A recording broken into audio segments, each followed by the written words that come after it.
Je suis venu au monde ici à Chibougamau. J'ai été élevé dans une famille chrétienne.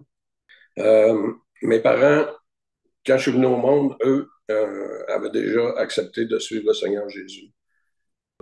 Alors, c'est sûr, nous, moi, tu sais, quelque chose qui peut déranger une personne, pour un autre, ça ne l'a pas dérangé. Mais moi, qu'est-ce qui m'a vraiment dérangé dans ma petite enfance, c'était la séparation que les parents avaient faite avec, qu'on ne pouvait pas participer aux activités, on était séparés lorsque venaient les cours de catéchèse.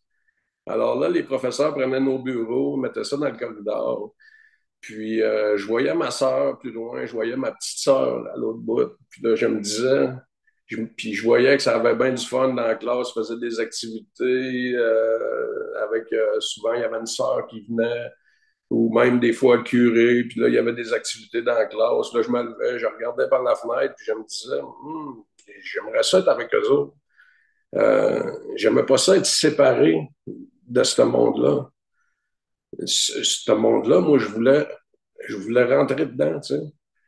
Ça fait que j'ai grandi comme ça, puis ça a continué, ça, jusqu'à, je dirais, secondaire 1 environ, là. On est jeune encore au secondaire 1, on a 12 ans. Là, ma pensée était différente. Là, je me disais, un jour, je vais pouvoir décider, puis je vais faire partie de ces gens-là.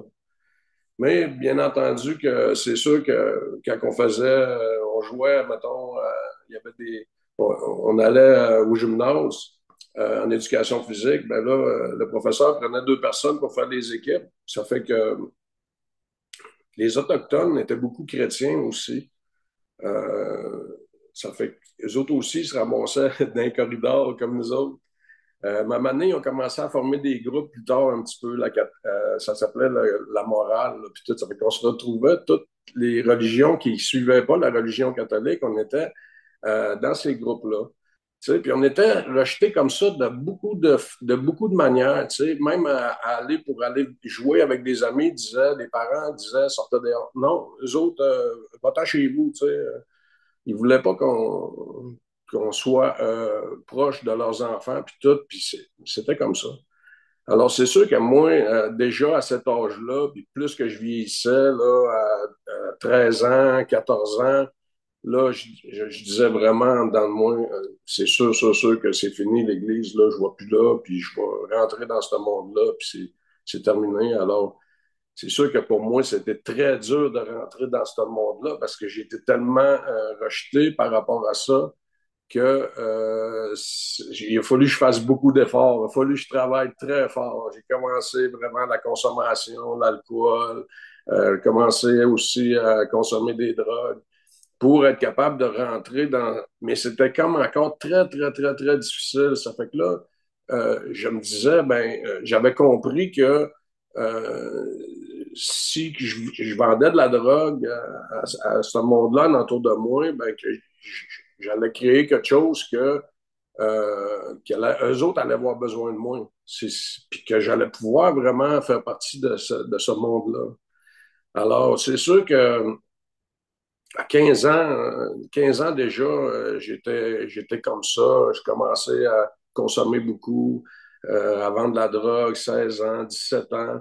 Euh, Cette consommation-là m'a amené, c'est sûr que souvent, je, je laissais comme la drogue aux gens, puis tout, sans qu'ils me payent. Puis ça m'a amené à avoir beaucoup de dettes.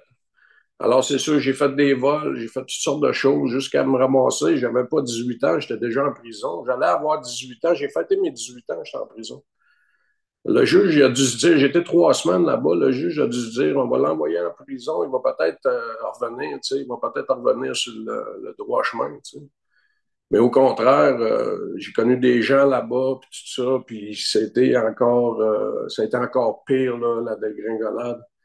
Euh, j'ai suivi une thérapie à cet âge-là pour justement arrêter de la consommation, tout ça. Mais même encore là, mon cœur était tellement en train de s'endurcir que il y avait comme rien à faire, là. Ma mère me parlait beaucoup du Seigneur à toutes les fois qu'elle venait, qu'elle me voyait, qu'elle me parlait du Seigneur, mon père aussi. Quand elle partait de chez nous, c'était tout le temps en pleurant, là, parce que je venais méchant, hein, tu sais, je disais, Tu sais, toi, tu as besoin de Jésus, tu as besoin de ta religion, mais moi, je fume un joint, puis, tu sais, j'ai pas besoin de ça. Écoute, chacun sa béquille, je disais ça comme ça. Je savais que ça lui faisait de la peine quand je disais ça, mais je le disais quand même. Parce que je voulais qu'elle arrête de m'en parler, mais ma mère était certaine, elle disait, Seigneur, il ne le laissera pas comme ça, c'est sûr. Ça fait qu'elle continue de prier, prier pour moi. Ça fait que c'est sûr qu'à un moment donné, ça a venu quand même assez, comment je pourrais bien dire ça, élevé, là, dans le milieu j'étais. J'ai eu l'occasion d'acheter un bar de danseuse. Alors là,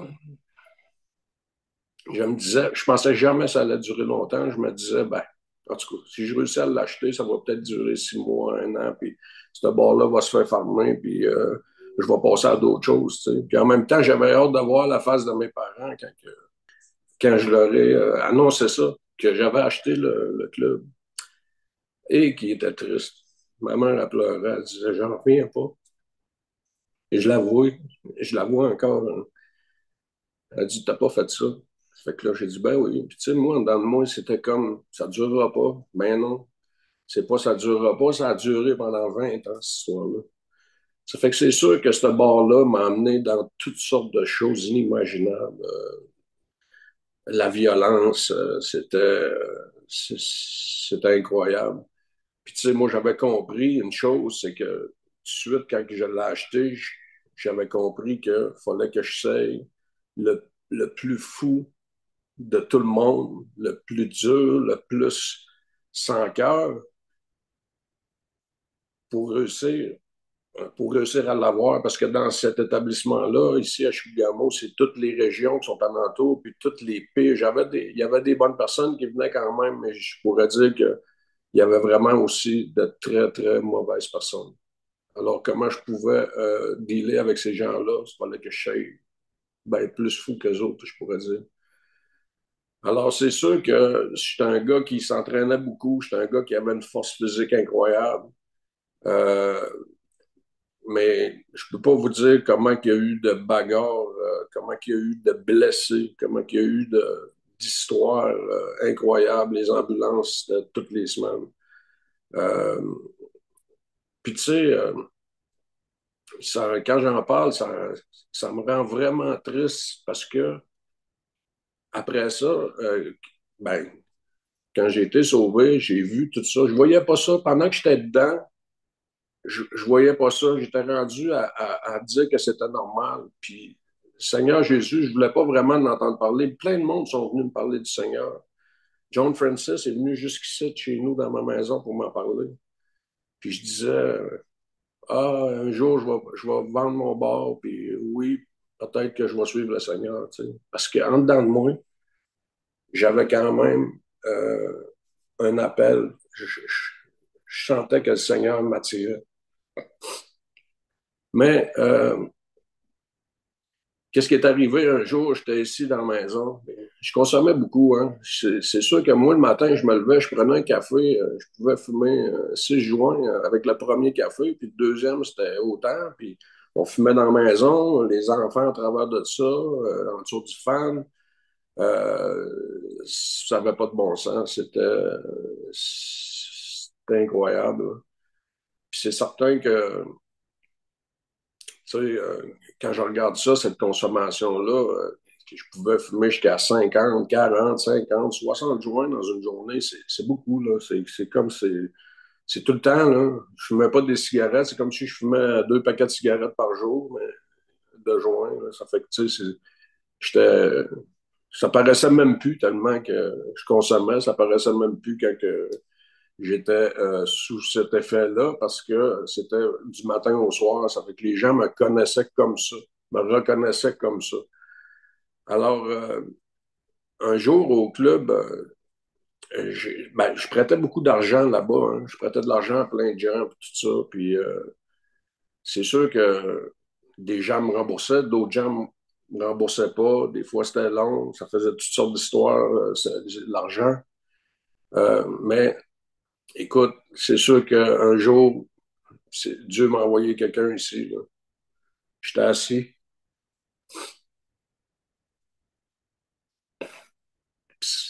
Puis ça, là, Là, c'est vraiment de la joie, là.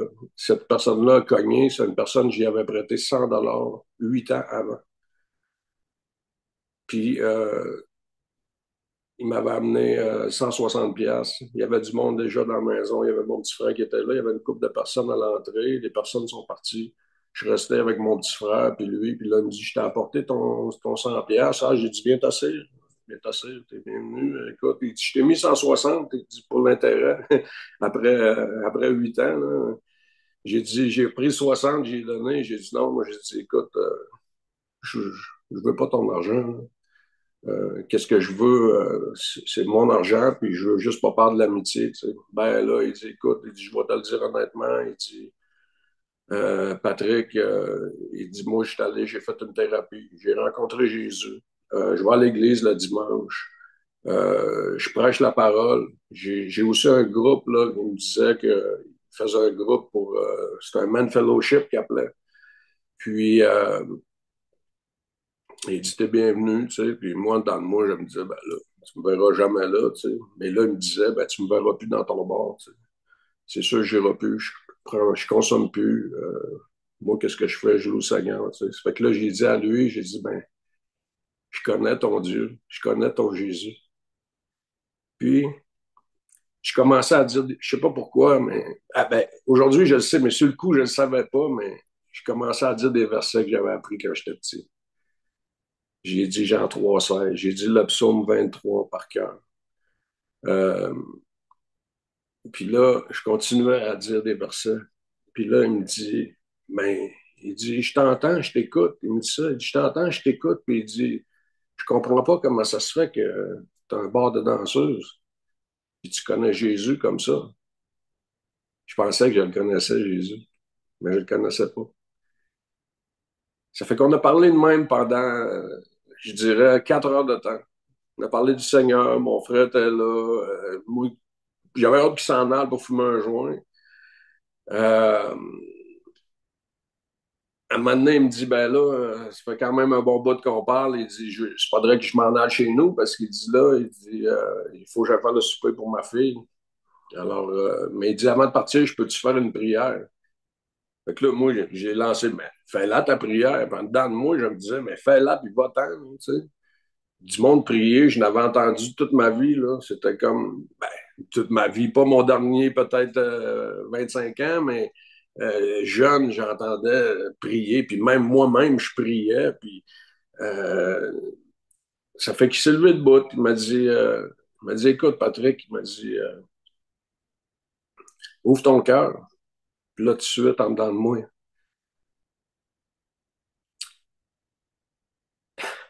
La pensée que j'avais, c'était, ben voyons, ouvre ton cœur. Tu peux pas ouvrir ton cœur. Comment je peux faire pour ouvrir mon cœur? Puis là, il m'a dit, il dit, ben, sois honnête. Puis j'ai pas dit, là. Là, il m'a dit, sois honnête avec Dieu. On va prier ensemble, puis prie de tout ton cœur. Ça fait que là, je me disais dans moi-même, je la connais, ta prière. Demander pardon à Dieu pour tes péchés. Je la connaissais. Ma mère, elle me l'avait fait faire tellement de fois quand j'étais petit. Je me disais, ben, voyons donc. C'est sûr, c'est pas vrai, là, je rêve, là, tu sais. Ça fait que, il a mis sa main sur moi, puis il m'a demandé, il dit, ben, répète après moi la prière, si tu veux, tu sais. Là, il a commencé à prier à voix forte. C'était très courte, sa prière. Puis, mais après, avec du recul, qu'est-ce que je vois de ça? C'est que le Seigneur, l'Esprit Saint, avait déjà ouvert ce cœur-là. Parce que quand j'ai prié, là, c'était, je, je savais que je parlais à Dieu. Puis la prière qu'on a faite était très simple, c'était Père éternel, on vient devant toi ce matin, on veut te demander pardon pour nos péchés, pour notre vie passée. On te demande de venir dans notre cœur, de venir prendre la place qui t'appartient, puis de changer ce cœur-là, puis de pardonner mes péchés. Puis c'est dans le nom de Jésus qu'on prie. J'ai prié cette prière-là. Puis à la seconde où ce que j'ai dit Amen, quelque chose m'a rentré dedans. C'était, j'étais ici, j'étais juste là, j'étais debout. j'ai regardé le plafond. Il avait sa main sur moi. J'ai dit quelque chose me rentrait dedans. J'ai dit, je l'ai dans ma tête, là. Puis je suis venu rouge, là. Puis là, il a enlevé sa main. Il dit, tout ce que je sais, c'est que t'es brûlant. Puis là, j'ai dit, ça descend. Je faisais ça comme ça avec mes mains. J'ai dit, ça descend. Ça descend. Je le sens en dedans de moi. Il y a quelque chose en dedans de moi. Puis quand ça m'est arrivé, là, au bout des orteils, ah, l'amour que j'ai senti, j'ai un amour incroyable. J'ai parti à pleurer, là. C'était incontrôlable. J'ai pleuré de joie pendant 4 heures de temps. Mon petit frère qui était là à côté de moi, là, je pleurais tellement. Je l'ai pris dans mes bras, je l'ai serré. J'ai dit, hey, je t'aime, André, je t'aime fort. Puis là, il m'a regardé, puis il dit, hey, puis j'ai dit, Jésus, il existe, Jésus, il est vivant. Mon petit frère m'a dit, oui. Il dit, je le sais que Jésus, il est vivant. Il dit, je te le disais. Puis j'ai dit, il m'a dit, lui, il dit, tu savais-tu ça que ça fait 15 ans que tu m'as pas dit que tu m'aimais? Là, je l'ai regardé, puis j'ai dit, je t'aime vraiment. Puis là, je l'ai serré fort. Puis après ça, ça a duré peut-être 10 minutes. Là. Lui, il est parti. Mon frère est parti. Ah, là, j'étais ici, j'étais tout seul. Puis je pleurais. Puis je pleurais. Puis j'étais heureux. Là. J'étais tellement content. Là. Je savais que Jésus était mort à la croix pour mes péchés. Tout ce que je comprenais pas de tous ces versets-là, quand j'étais petit, c'était clair en dedans de moi. C'était, c'était, je savais que c'était ça. Je savais que j'étais pardonné de mes péchés. Alors, c'est sûr que euh, à ce moment-là, le Seigneur, il a éclaté des carapaces que je m'avais faites depuis que j'étais petit. Là. Le gars qui était dur, le gars qui était plus dur et plus fou que tout le monde en ville, là, ben, il était rendu doux comme un agneau. J'ai pas sacré après ça. J'ai été délivré, j'ai jamais reconsommé. C'était une grande délivrance pour moi. Tout ce que j'avais en dedans de moi, c'est qu'est-ce que je voulais, c'était de connaître mon Sauveur. Je voulais savoir Jésus, c'est qui là. Puis je voulais vraiment comprendre qu'est-ce qui se passait avec moi. Ça fait que après les 4 heures de temps que je commençais à arrêter de pleurer, ma femme, elle arrivait du club, elle arrivait de travailler, puis elle rentrait par la porte, puis là, elle voyait bien que j'avais les yeux bien enflés. Là. Ça faisait un méchant bout que je pleurais. Là, tu sais. Elle dit, hein, elle dit, qu'est-ce que t'as là? Mais j'ai dit, Mélanie, j'ai dit, Dieu m'a envoyé un homme ici aujourd'hui. Puis j'ai dit, il va me faire baptiser bientôt. Je vais à l'église dimanche. J'étais sûr qu'elle allait partir. Je pensais qu'elle allait revirer de bord puis qu'elle allait dire, ah non, j'en peux plus, là. C'est assez, tu m'en as assez fait, là. Je n'avais tellement fait, tu sais. Je me disais, là, c'est sûr, c'est de la goutte qui fait déborder le vase, c'est terminé. Elle m'a dit, waouh, elle dit, je suis tellement contente pour toi. Hein. Elle dit, tu sais, elle dit, tu sais, quand j'ai arrêté de fumer du pot, il y a un an et demi, là, j'ai dit, ouais. Ben,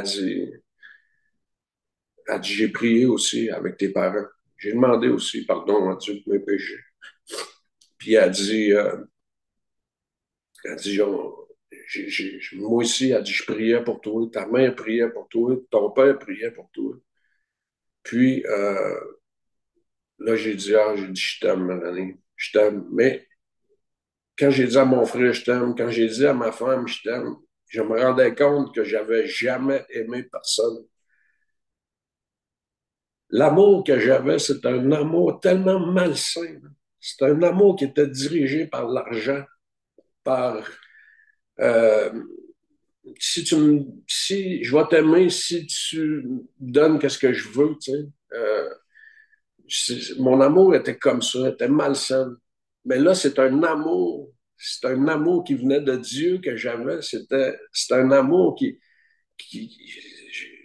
j'avais de la misère à gérer ça parce que je le connaissais pas. Puis, avec du recul, aujourd'hui, je vois que quand j'étais petit, quand j'étais jeune, j'avais 5 ans, 6 ans, 7 ans, 8 ans, 9 ans. J'étais un petit gars hyper sensible, très, très sensible. Puis, le Seigneur, il m'a amené à ce point-là, cette journée-là. Ça fait que j'ai dit à Mélanie, j'ai dit, je t'aime vraiment beaucoup, puis j'ai dit, j'aimerais ça qu'on se marie.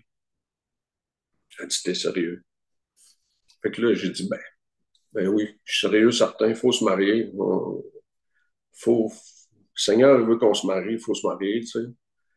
Elle dit, ça fait 23 ans, 24 ans que j'attends, là. Elle dit, je dirai pas non, certain. Fait que, tu sais, déjà là, j'avais encore cette joie-là en dedans de moi de voir que, premièrement, elle s'en allait pas. Elle m'aimait aussi. Euh, Puis là, on a commencé à discuter. Puis là, j'ai dit, Mélanie, j'irai plus au cabaret, là. J'irai plus au bar, là. C'est terminé. Je peux plus aller là-bas, là. Je me sens comme inoffensif, là, puis en même temps, je me sens comme je peux pas affronter, je peux plus affronter ce milieu-là. C'est impossible pour moi. Bon, mais là, elle dit là, s'il arrive quelque chose, s'il arrive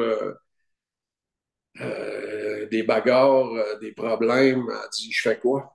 Ça fait que je regarde là-bas parce que le club il était là, puis il est plus là aujourd'hui, il est détruit. Ça fait que, mais ma femme, j'ai dit à Mélanie, j'ai dit, ben, aujourd'hui, qu'est-ce que tu fais s'il arrive quelque chose là-bas?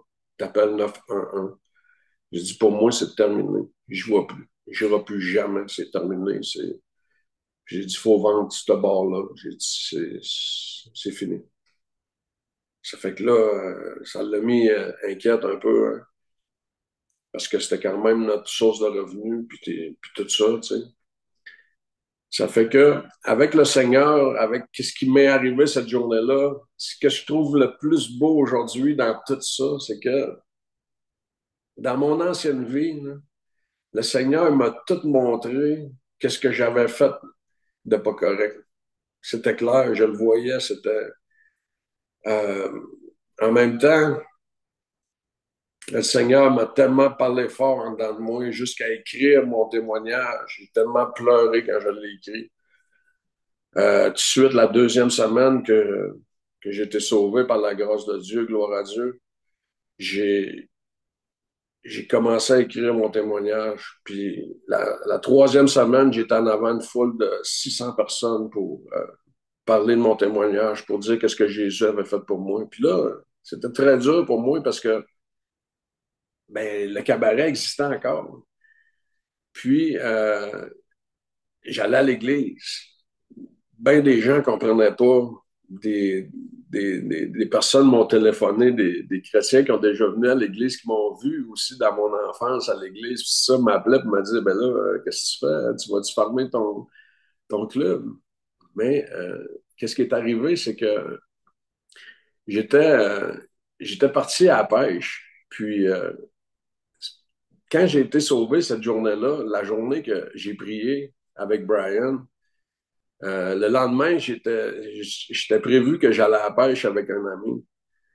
Puis avec cet ami-là, je faisais pousser du pot avec lui parce que je consommais tellement, j'en faisais pousser. Ça fait que à partir de là, on avait chacun nos voitures, puis tout ça, puis je suis parti sur le chemin de glace, puis je suis parti pour aller sur le lac Chibougamau.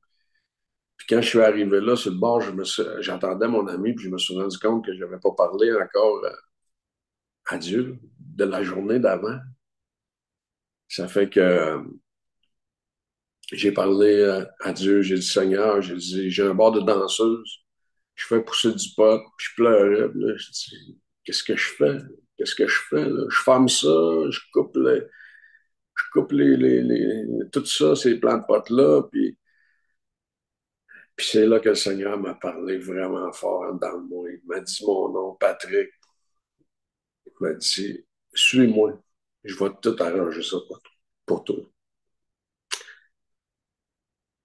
Puis tu vas bien parler, tu vas parler pour moi, tu vas voir, tu vas bien parler, je vais tout arranger ça, juste me suivre. Puis là, encore la même bénédiction que j'avais sentie la journée d'avant, l'amour, puis la joie, puis c'était encore la même chose qui m'arrivait dans mon auto. Mon ami est arrivé, puis je pleurais, là. J'étais comme, lui, il était comme vraiment mal quand il m'a vu parce que je pleurais jamais, moi, là. J'étais pas un gars qui pleurait pas partout, je faisais pleurer les autres, mais moi, je pleurais pas jamais, là. J'étais dur, là. Ça fait que, on est parti sur le lac, puis c'était vraiment la première semaine était vraiment spéciale. Puis les premières journées, le Seigneur m'a béni beaucoup, puis il m'a montré beaucoup de choses. On était sur le lac, puis je dis à mon ami, j'ai dit, ça faisait 2 heures qu'on était là, puis j'ai dit, j'ai plus le goût d'être ça, moi. J'ai dit, là, j'ai faim, je vais aller faire un feu là-bas sur le bord, mais j'ai dit, moi, c'est terminé la pêche, là. J'ai plus le goût de la pêche. Puis moi, la pêche, c'était une addiction. À toutes les fois que j'avais du temps pour y aller, j'étais là. Je passais mes journées là à consommer, puis à fumer, puis à, tu sais, c'était comme ça. Ça fait que j'étais allé faire ce petit feu-là. Mon ami est venu me rejoindre, puis j'ai fait griller ma sandwich, puis quand j'arrivais pour venir me mettre ma sandwich dans ma bouche, j'ai jamais été capable de la mettre dans ma bouche. C'est comme si quelqu'un me tenait les deux mains. Puis encore une fois, Seigneur m'a parlé vraiment fort dans le moi, puis il m'a dit, demande à Dieu de bénir ton repas. Et là, je pleurais, là. Je me suis levé la tête vers le ciel, puis j'ai juste dit, Seigneur, je te demande de bénir mon repas dans le nom de Jésus. Puis j'ai croqué dans ma sandwich, puis je pleurais. Puis mon ami était là à côté de moi, il m'a regardé, mais là, il dit, ben voyons, qu'est-ce que t'as là? Ben, j'ai dit, tu veux savoir vraiment qu'est-ce que j'ai? Ça fait que j'ai raconté la journée d'avant. Puis c'était avec lui, je faisais pousser du pot. Puis là, quand j'ai tout raconté ça, à la fin, il m'a dit, parce que moi, j'ai dit à lui, j'ai dit, il y a un gars qui est venu chez nous, j'ai prié avec lui, puis j'ai été sauvé, puis comme ça, puis à la fin, il m'a dit, j'ai juste une question, c'est quoi la prière que tu as faite? Ben là, j'ai dit, est-ce que tu veux la faire? Ben, il m'a dit oui. On a prié ensemble. Après ça, on est revenu en ville. On s'est en allé jusqu'on faisait pousser du pot. On a tout coupé ça. C'était comme, j'ai dit à lui, j'ai dit, moi, c'est fini. Je ne consommerai plus jamais. Je ne veux plus rien savoir de ça. C'est terminé. J'ai dit, qu'est-ce qu'on fait? Ben, il dit, c'est toi le boss, là. On fait qu'est-ce que toi, tu veux qu'on fasse. Il n'y a pas de problème. Fait qu'on a tout, je pensais qu'on allait chicaner avec ça, cette histoire-là. Puis tout. Mais le Seigneur me montrait déjà qu'il allait tout arranger ça pour moi quand ça l'arrivait. Puis après ça, le club, ça a duré plus longtemps. Ça a duré, je dirais, 4 5 mois. À tous les jours, j'allais dedans, je priais. Des gens sont venus de Montréal. Jean-Philippe Lapierre, il est venu ici, il a mangé avec nous autres. On était là-bas pendant qu'il était fermé, on a prié. Euh, Ses parents sont venus, il me l'a dit, Jules, il dit, il fallait que je le voie pour le croire parce qu'il dit, je pouvais pas le croire. Il dit, ben, j'ai dit, ah, je suis tellement content que tu sois là. Puis tu sais, le Seigneur, quand il change quelqu'un, il fait pas les choses à moitié, là. Le Seigneur, il est parfait là, dans ce qu'il fait. Il sait, il connaît le plan que nous autres, on connaît pas. Mais lui, il sait qu'est-ce qu'il fait. Puis je le remercie, le Seigneur, pour ça. Après ça, ces 4 mois-là, pour moi, c'était une honte d'aller à l'église, d'avoir encore ce club-là. Puis que là, je me disais tous les jours, je vais le fermer, je vais le fermer. Puis là, j'avais des chrétiens qui me disaient, ben là, faites quoi, là? T'es-tu sauvé ou t'es pas sauvé, là? Ton club, faudrait peut-être que tu le fermes, là. Puis j'avais ma mère et mon père en arrière qui disaient, Patrick, écoute le Seigneur. Le Seigneur t'a dit de le suivre, suis-le, tu vas voir. Il t'a dit qu'elle allait arranger ça pour toi. Continue de prier. Il va arranger ça pour toi. Puis une soirée, on était à l'église, puis je pense un mercredi soir, c'était la soirée de prière. Puis là, je pleurais, là. J'avais vraiment beaucoup de peine parce que je disais, vous ne pouvez pas savoir l'épreuve que j'ai d'être ici encore à soir, d'être venu ici dimanche passé. Quand je traverse la porte le dimanche matin, c'est une honte pour moi d'avoir encore cet établissement-là, puis tout. Puis j'ai dit quand? Puis là, je continuais quand même d'aller porter des danseuses à Montréal, puis je revenais. Puis qu'est-ce que je faisais? Je parlais du Seigneur tout le long en allant, tout le long en revenant. Je les lâchais pas pendant 4 mois de temps. Puis en dernier, là, c'était tout le temps les mêmes parce que les filles ne voulaient plus venir. Là. Puis c'était correct, là. Mais le soir que j'étais justement en réunion de prière que je pleurais, il y a une soeur qui m'a dit, elle dit, Patrick, elle dit, est-ce que tu as pensé de remercier Dieu pour l'épreuve que tu vis aujourd'hui? Ah, j'ai dit, c'est bien vrai, hein? Le Seigneur, il est au contrôle de tout, hein? Puis je suis retourné dans l'établissement, puis je me suis mis à genoux. J'ai pris un dessous de chaise qui était arraché, là. Je l'ai mis à terre, je me suis mis à genoux, puis j'ai dit, Seigneur, j'ai dit, je te remercie pour cette épreuve-là. Je te remercie de me faire voir ça. Puis là, je dis, Seigneur, les gens des communautés autochtones en entour, tout ça, eux, qu'est-ce qu'ils auraient vraiment aimé, c'est que je fasse une église avec ça. Mais moi, quand que je lisais David, que Dieu disait que David n'allait pas bâtir son temple parce qu'il avait fait couler trop de sang et tout, je me disais que moi non plus, je n'étais pas digne de faire une église dans cet endroit-là avec tout ce qui s'avait passé là-dedans. Je savais que c'était pas ça. Ça fait que j'ai prié Seigneur comme ça. Je me suis levé, je me suis assis, le téléphone a sonné. C'est un gars qui m'a dit T'es où, Patrick? Ce gars-là, j'avais commencé à prendre de l'alcool avec lui. Là, on était jeunes, là, on avait peut-être 14 ans, là, puis 15 ans, puis même on allait au cabaret avec son oncle, puis tu sais, il nous payait deux, trois biens, puis après ça, il nous faisait sortir. Puis lui, il est venu me voir, puis quand il est venu me voir, je savais qu'il se passait quelque chose. Je savais que c'était le Seigneur qui me l'envoyait. J'ai compris que Dieu pouvait me bénir avec n'importe qui. C'était pas obligé d'être un chrétien. Si le Seigneur il décidait qu'il me bénissait, qu'il me délivrait de ce bord-là, de cette vie-là, je savais qu'il pouvait le faire avec n'importe qui. Ça fait que, comme de fait, il est arrivé là, au club, puis il m'a dit, il dit Patrick, il dit, moi, il dit, je l'achèterai ton club. Fait que là, j'ai dit à lui, j'ai dit, ouais, mais j'ai dit, toi, tu viens jamais ici. Je sais que ta femme ne veut pas que tu viennes ici. Non, il dit, j'ai dit, tu veux runner ce club-là? Il dit, c'est capoté ici, là, je te le dis, là. Non, il dit, moi, il dit, je vais mettre ça à terre. Fait que là, je suis venu vraiment avec les frissons, là. J'avais de la misère à me retenir de pleurer, là. Il a fallu que j'attende un peu parce que ça m'a tellement rentré quand il m'a dit ça. J'ai dit, tu vois ce que j'ai mis ton blanc, là? Ben, tantôt, j'étais là à genoux à terre, puis je priais. Puis je priais. Puis j'ai dit à lui, j'ai dit, c'est Dieu qui a mis ça dans ton cœur, d'acheter ça et ça. J'ai dit, c'est personne d'autre. Puis il dit, tu vas l'acheter. J'ai dit, tu vas l'acheter. Puis, puis là, j'ai lâché, j'ai dit, mais j'en viens pas que tu vas me donner 500 000 pour mettre ce club-là à terre. Ça fait que là, puis j'ai dit, je te le dis, donne-moi même pas une scène, offre-moi même pas une scène de moins que ça va être bon. Tu sais, en dedans de moi encore, il y avait quand même l'histoire de l'argent encore qui était encore là-dedans, là, dans ce cœur-là. Ça fait que c'est sûr que ça a niaisé un peu pendant 3 semaines, là, quasiment un mois. Puis là, j'attendais tout le temps sa promesse d'achat. À un moment donné, je l'ai appelé, puis j'ai dit, écoute, j'ai dit, ta promesse d'achat, elle arrive pas vite, là. Fait que là, il dit, en fin de compte, peut-être j'ai changé d'idée, j'aurais peut-être trouvé d'autres choses, puis